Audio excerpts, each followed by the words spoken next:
अस्सलाम वालेकुम friends. Econometric series में आज जो हमारा टॉपिक है वो है ऑटो कोरिलेशन। इससे केवल इस पे एक छोटी सी वीडियो पहले बनाई गई थी, लेकिन स्टूडेंट्स की तरफ से काफ़ी ईमेल्स और काफ़ी रिस्पांस आया कि इसको फर्दर एक्सप्लेन करें। तो आज हम इसमें इंशाल्लाह देखेंगे कि ऑटो कोरिलेशन क्या है, इसकी कितनी पॉजिटिव क्या होती है, नेगेटिव क्या होती है, इसके कॉजेज़ क्या हैं और ये इसके कॉन्सिक्वेंसेस क्या होते हैं। अगर ऑटो कोरिलेशन एग्जिस्ट करे किसी मॉडल में तो इसके क्या कॉन्सिक्वेंसेस हो सकते हैं। प्रॉब्ली डिटेक्शन जो है ये इसकी हम इस नेक्स्ट वीडियो में हम हो सकता है इसको एक्सप्लेन करें। लेकिन ये फर्स्ट पार्ट में हम इसके टाइप्स और कॉजेज़ को एक्सप्लेन करेंगे। तो छोटे छोटे क्लिप्स में आप देखेंगे तो आपको ज़्यादा ईजी हो जाएगा। सो अगेन एक बात पहले भी मैंने कई बार बताई कि इन वीडियोस का मकसद ये है कि आपको कंसेप्चुअल क्लैरिटी देना। डिटेल्स इस किसी टॉपिक्स की क्या हैं, उस पर किस कैसे न्यूमेरिकल सॉल्व हो रहे हैं, उसके ऊपर कैसे उसकी क्रिटिसिज्म हैं या उसकी जो थ्योरीज़ हैं या उसकी जो अप्रोचेस हैं, उसके लिए लामहला आपको बुक्स ही स्टडी करनी पड़ेंगी और मज़ीद आपको नेट पे या आर्टिकल्स वगैरह पढ़ के आप उसको देख सकते हैं। लेकिन बेसिक पर्पज़ इन वीडियोस का ये है कि आपको ये पता चल जाए कि ये कॉन्सेप्ट बेसिकली है क्या। सो लेट्स बिगिन जी। What is auto correlation? Auto correlation क्या होता है? ऑटो कोरिलेशन सिंपल ये समझ लें कि जो एरर टर्म्स हैं हमारे टाइम सीरीज़ डेटा में या क्रॉस सेक्शन में, चले हम पहले टाइम सीरीज़ डेटा ले लेते हैं। तो जो करंट पीरियड का जो एरर टर्म है और जो प्रीवियस पीरियड का जो एरर टर्म है, इनके दरमियान अगर किसी किस्म का कोई रिलेशनशिप हो तो उसको हम ऑटो कोरिलेशन कहते हैं। ये हमारा एक एजम्पशन था OLS का। आपने आप वो वीडियोस भी देख लें जिसमें हमने एजम्पशन एक्सप्लेन किए। हम OLS के जो चंद एजम्पशंस हैं उनमें से एक एजम्पशन ये है कि आपकी जो दो एरर टर्म्स हैं कंसेक्यूटिव, वो आपस में लिंक्ड कोरिलेटेड नहीं होनी चाहिए। अगर ये एजम्पशन वायलेट हो जाता है तो इसको हम कहते हैं एरर टर्म। ये जो UI और UJ है, इसका मकसद I और J just they represent two time periods. मसलन आपने 15 साल का डेटा लिया है और लेट सपोज हम ये कहते हैं कि 2006 का और 2007 के दरमियान जो वेरिएबल्स हमने लिए हैं, जो जो सॉरी जो 2007 और 2006 की जो वेरिएबल की वैल्यूज़ हैं, उसके अगेंस्ट जो एरर टर्म्स हैं, चूँकि वो तो अननोन होते हैं, अगर उनके दरमियान कोई रिलेशनशिप निकल आता है तो वो हमारा ऑटो कोरिलेशन कहलाता है। इसी को हम सीरियल कोरिलेशन भी कहते हैं। सो क्या हुआ जी? This mean that disturbance terms are not pairwise independent but pairwise autocorrelated. यानी वो अभी देखिए यहाँ पे लिखा है कि टी पीरियड और T+1, यानी करंट पीरियड या इससे आने वाला अगला टाइम पीरियड जो है वो आपस में लिंक्ड है, या उससे पिछले वाला पीरियड या वो लिंक्ड है। तो in both the cases we say कि ये ऑटो कोरिलेशन है। ऑटो कोरिलेशन बेसिकली ये इशू है टाइम सीरीज डेटा का। क्रॉस सेक्शन में भी एग्जिस्ट करता है, लेकिन बेसिक इसका जो कॉन्सेप्ट है वो जो प्रॉब्लम ये जो लिंक करता है, ये करता है टाइम सीरीज डाटा में। तो कंक्लूजन क्या हो जाएगा जी? कंक्लूजन हमारी सारी बात का ये हो गया कि अगर करंट टाइम पीरियड का जो एरर टर्म है और जो प्रीवियस पीरियड का जो एरर टर्म है, अगर उन दोनों के दरमियान कोई ताल्लुक़ है, कोई रिलेशनशिप है, कोई इनमें आपस में है लिंक, तो हम उसको कहेंगे एरर टर्म। अगर ये दोनों में लिंक नहीं होगा तो फिर हम सॉरी उसको हम कहेंगे auto correlation. So mu i and mu j is not equal to zero, तो इसका मतलब है कि इनमें दरमियान आपस में अगर अगर ये ज़ीरो हो जाए तो इसका मतलब there is no auto correlation. So सारी बात का लुबे लुबाब ये हुआ कि जब हमारे पास नॉर्मली टाइम सीरीज डेटा होता है तो उसमें जो करंट पीरियड के जो वेरिएबल्स की वैल्यू है वो प्रीवियस पीरियड के साथ डिपेंड कर रही होती है। जैसे हम अगर मैंने कहा कि अगर आप 10 साल का या 5 साल का GDP ले लेते हैं तो जाहिर सी बात है कि जो करंट ईयर का GDP है वो पिछले ईयर के GDP पे डिपेंडेंट होता है, और आने वाले ईयर का जो GDP है वो करंट ईयर के GDP पे के साथ लिंक हो सकता है। एक पैटर्न आपको बता रहा था, अनलेस एंड अनटिल कोई कोई वार सिचुएशन या कोई ऐसा इवेंट हो जाए बड़ा जिसकी वजह से डिस्टर्बेंस हो जाए, अदरवाइज आप पैटर्न देखेंगे कि तो वो एक तरह का आपको नज़र आ रहा होगा। तो डाटा में पैटर्न अगर एरर टर्म में आ जाए तो उसको हम ऑटो कोरिलेशन कहते हैं। अब ये होती क्यों है? बेसिकली बहुत सारे रीज़न हैं। पहला तो रीज़न इसमें ये है हमारे डाटा में क्यों ऑटो कोरिलेशन आ सकती है। पहला है जी ओमिटेड एक्सप्लेनेटरी वेरिएबल्स। अगर हमने एक्सप्लेनेटरी वेरिएबल्स में कोई ऐसा वेरिएबल मिस कर दिया जो कि इम्पोर्टेंट था तो फिर वो चला जाएगा एरर टर्म में। तो अब एरर टर्म हमें नहीं मालूम होती, तो चूंकि वो बड़ा इम्पोर्टेंट था हमारे मॉडल के लिए, तो वो हमने एरर में डाल दिया, तो जाहिर सी बात है कि वो जब जब डाटा हमने कलेक्ट किया over a period of time, तो उसके दरमियान एक पैटर्न होगा जो हमारा जो एरर टर्म में डिपेक्ट करेगा, और इसकी वजह से डाटा में मॉडल में ऑटो कोरिलेशन हो जाएगी। सो इसको अगर आपने को याद हो, तो हमने मेथडोलॉजी जब डिस्कस की थी इकोनोमेट्रिक्स की, तो उसमें हमने कहा था कि जो एक जो इकोनोमेट्रिशियंस होते हैं, वो जो है स्पेसिफिकेशन एरर को बड़ा ज़रूर गौर से देखते हैं कि अगर कोई मॉडल, अगर आपने कौन से वेरिएबल्स दिए हैं और आया उनकी स्पेसिफिकेशन क्या है। सो वेरिएबल्स आपने जो सिलेक्ट करने हैं एक्सप्लेनेटरी, वो बड़े केयरफुली करने हैं। अगर वो सही नहीं हुए तो वो आपका जो मेन वेरिएबल है वो आपने मिस कर दिया, या इंपॉर्टेंट वेरिएबल आपने एक्सप्लेनेटरी नहीं लिया, इंडिपेंडेंट नहीं लिया, वो आपने उसके लिए कोई और वेरिएबल ले लिए, तो वो चला जाएगा एरर टर्म में, और जाहिर सी बात है उसके डाटा में एक पैटर्न होगा जिसकी वजह से ऑटो कोरिलेशन होगी। दूसरा इसका बड़ा रीज़न ये होता है इंटरपोलेशन। अब आप ये एक स्टैटिस्टिकल कॉन्सेप्ट है, आप में से आपको पता होना चाहिए बेसिकली, क्योंकि स्टैटिस्टिक्स में ये बड़ा इंपॉर्टेंट कॉन्सेप्ट है, इंटरपोलेशन एंड एक्सट्रापोलेशन। इंटरपोलेशन क्या होती है सिंपल वर्ड्स में, कि अगर लेट सपोज आपके पास 10 साल का डाटा है, लेकिन 10 साल के डाटा में आपके पास एक ईयर का डाटा मिस है।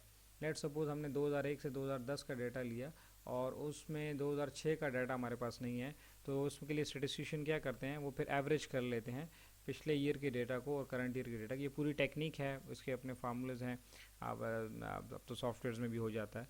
तो डाटा को स्मूथ करने के लिए हम 2006 की वैल्यू उन डाटा में से ही हम फाइंड आउट कर लेते हैं, जो कि एक एस्टिमेटेड वैल्यू होती है।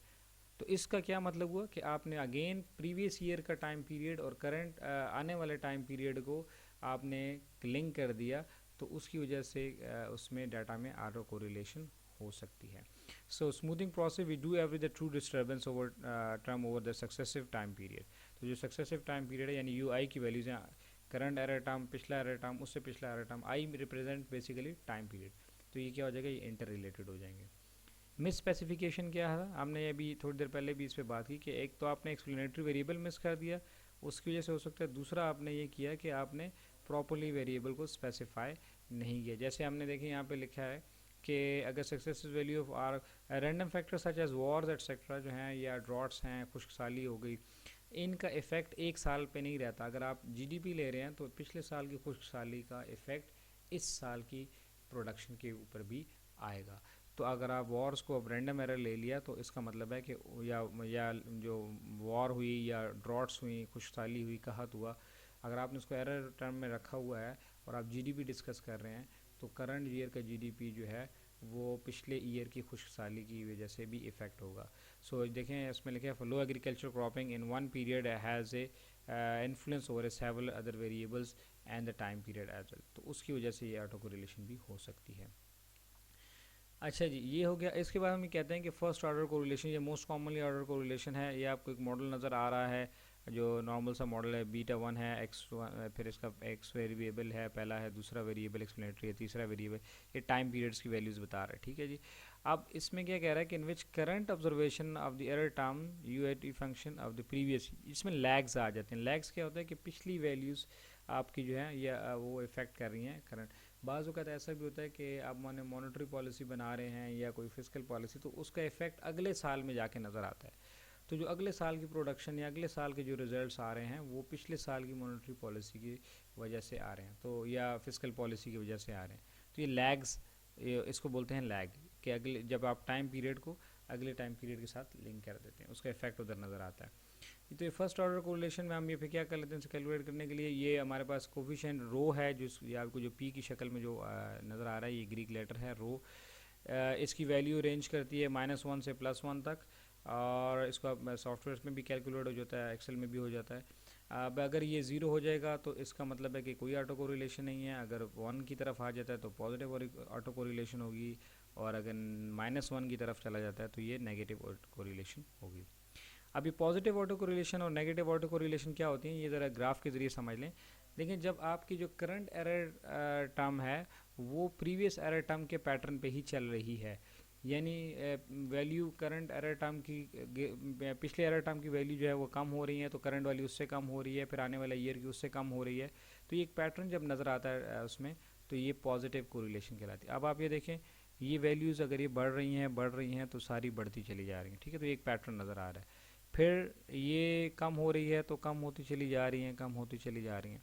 तो जो करंट ईयर की है एरर टर्म और प्रीवियस ईयर के टर्म एक डायरेक्शन में जाती हैं या एक ट्रेंड दिखाती हैं, तो उसको हम पॉजिटिव सीरियल कोरिलेशन कहते हैं। जबकि नेगेटिव सीरियल कोरिलेशन क्या होती है कि करंट ईयर का जो एरर टर्म है वो प्रीवियस ईयर के एरर टर्म से अपोजिट हो जाता है। तो अब ये देखें कि पहले नीचे था, कम थी वैल्यू, फिर बढ़ गई, अगली वैल्यू फिर नीचे आ गई, यानी नेगेटिव में चली गई, फिर पॉजिटिव में चली गई। तो इस तरह की जो फ्लक्चुएटेड होती हैं एरर टर्म्स की वैल्यूज़ अगर आएँ तो उसको नेगेटिव सीरियल कोरिलेशन कहते हैं। मोस्टली इकोनॉमिक्स में, इकोनोमेट्रिक्स में जो डाटा होता है वो पॉजिटिव सीरियल कोरिलेशन होता है। जैसे मैंने अभी कहा कि अगर वॉर है तो उसकी वजह से, या ड्रॉट्स हैं, कहत है, खुशहाली है, तो उसकी वजह से over a period of time आपकी प्रोडक्शन कम होगी। और आहिस्ता अगर आप जब वॉर से निकलते हैं, जैसे अभी देखें बहुत सारे कंट्रीज़ वॉर से आहिस्ता आहिस्ता रिकन्स्ट्रक्ट हो रहे हैं, तो उनकी over a period of time उनकी एग्रीकल्चर प्रोडक्शन या इंडस्ट्रियल प्रोडक्शन आहिस्ता आहिस्ता बढ़ रही है। तो एक पैटर्न नज़र आ रहा है कि लेट्स सपोज अगर 2010 में वॉर ख़त्म हुई थी तो 11, 12, 13, 14 ईयर्स आप देखेंगे तो उनमें आपको उनकी प्रोडक्शन आहिस्ता आहिस्ता बढ़ती नज़र आएगी। तो ऐसी सूरत में हम ये कहते हैं, या जीडीपी देख लें या एक्सपोर्ट्स देख लें, जितने भी उनके वेरिएबल्स हैं तो उनमें एक ट्रेंड नज़र आ रहा होगा। इसी तरह अगर एकदम किसी मुल्क में रिसेशन आ जाए तो उसकी वैल्यूज़ जो हैं, उसकी जो प्रोडक्शन है या एक्सपोर्ट्स हैं या बाकी जो वेरिएबल्स हैं वो कम होते हैं। तो ओवर ए पीरियड ऑफ एक क्वार्टर में कम हुए, अगले क्वार्टर में उससे कम हुए, अगले क्वार्टर में उससे कम हुए। तो जब इस तरह की एरर टर्म्स की वैल्यू नज़र आएंगी तो उसको हम पॉजिटिव सीरियल कोरिलेशन कहते हैं। तो मोस्टली इकोनॉमिक्स में पॉजिटिव सीरियल कोरिलेशन होती है, लेकिन बहरहाल नेगेटिव सीरियल कोरिलेशन भी एग्जिस्ट करती है। इसके कॉन्सिक्वेंसेस क्या होंगे जी? इसके कॉन्सिक्वेंसेस बड़े सिंपल हैं, हेट्रोस्केडास्टी की तरह मिलते जुलते हैं। आप वो वीडियोस भी देख लें, वो वीडियो भी देख लें।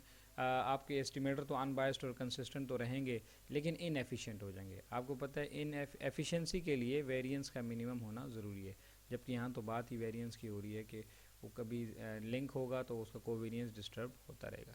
तो जब एस्टिमेटर इनएफिशिएंट हो जाता है तो वो ब्लू नहीं रहता। जब ब्लू नहीं रहेगा तो जितनी भी टेस्टिंग करेंगे, टी टेस्ट लगाएंगे, एफ टेस्ट लगाएंगे, जो भी करेंगे तो उसके रिजल्ट्स वैलिड नहीं रहेंगे। और ये देखें लास्टली लिखा हुआ है कि in most cases r square will be over estimated and t test will tend to be higher. तो वो जो टेस्ट लगाए थे जो हमने, वो भी इनवैलिड हो जाएंगे। So I hope concept is clear. इंशाल्लाह नेक्स्ट उसमें हम डिस्कस करेंगे डिटेक्शन में, जिसमें हम डर्बन वाटसन टेस्ट को कोशिश करेंगे कि न्यूमेरिकली एक्सप्लेन कर लें। कुछ स्टूडेंट्स ने काफ़ी टाइम से कहा हुआ था मेरी एक्चुअली और भी कुछ मसरूफियात होती हैं। बहरहाल मेरी कोशिश होती है कि आपको जल्द से जल्द रिप्लाई कर लूँ। In case of delay please accept my apologies. Thank you very much. इंशाल्लाह सी यू सून।